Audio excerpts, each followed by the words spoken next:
సింధులోయ నాగరికతకి మన ద్రవిడ భాషలకి అలాగే ఇప్పటి గిరిజన తెగలకి మధ్య ఉన్న సంబంధమేంటో ఒకసారి చూద్దాం. పాతకాలపు ఆధారాలు, భాషలు, మన డీఎన్ఏ రిపోర్ట్స్ అన్నీ కలిపి చూస్తే కొన్ని ఆసక్తికరమైన విషయాలు బయటపడ్డాయి.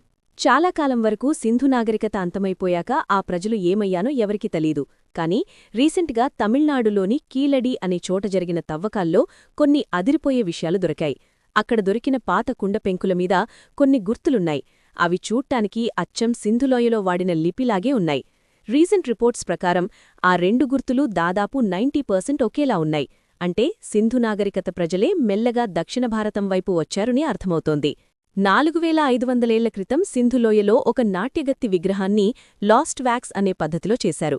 విచిత్రమేంటంటే ఈ రోజుకి మన దేశంలోని కొన్ని గిరిజన తెగలు, గోండులు వంటివారు అదే టెక్నిక్ వాడుతూ విగ్రహాలు చేస్తున్నారు. ఆ విద్య తాతల నుంచి మనవళ్లకి అలా ఇన్నాళ్లూ అందుతూనే ఉందన్నమాట.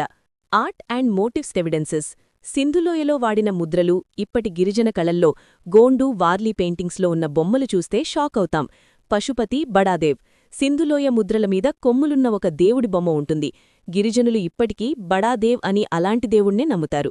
రావిచెట్టును పూజించడం, ఎద్దును గౌరవించడం అనేది సింధులోయలో ఎలా ఉందేదో మన పల్లెల్లో, గిరిజన తండాల్లో ఇప్పటికీ అలాగే ఉంది.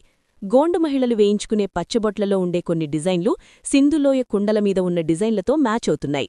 Linguistic evidences.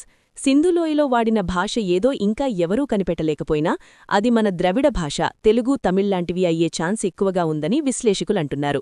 మీకు తెలుసా, పాకిస్తాన్ దగ్గర ఇప్పటికీ బ్రాహుయి అనే భాష మాట్లాడతారు. అది చూడ్డానికి మన తెలుగు, తమిళంలాగే ఉంటుంది. సింధులోయ ఉన్న చోట ఆ భాష ఉండటమంటే అది ద్రవిడ భాషల పుట్టినిళ్లని ఒక హింటన్నమాట. మన పాత సంస్కృత గ్రంథాల్లో నీరు, పండు లాంటి ద్రవిడ పదాలు కనిపిస్తాయి. అంటే అప్పట్లో ద్రవిడ భాష మాట్లాడేవాళ్లు ఇండియా అంటా ఉన్నారని అర్థమవుతోంది. DNA reports. 2019లో హర్యానాలోని రాఖీగడిలో దొరికిన ఒక పాత అస్థిపంజరం నుంచి డీఎన్ఏ తీసి టెస్ట్ చేశారు. ఆ రిపోర్ట్ ఏం చెప్పిందంటే ఆ ప్రజల డీఎన్ఏ ఇప్పటి దక్షిణ భారతీయులకు, మన గిరిజన తెగలకు, ముఖ్యంగా ఇరుల తెగలాంటివాళ్లకి బాగా దగ్గరగా ఉంది.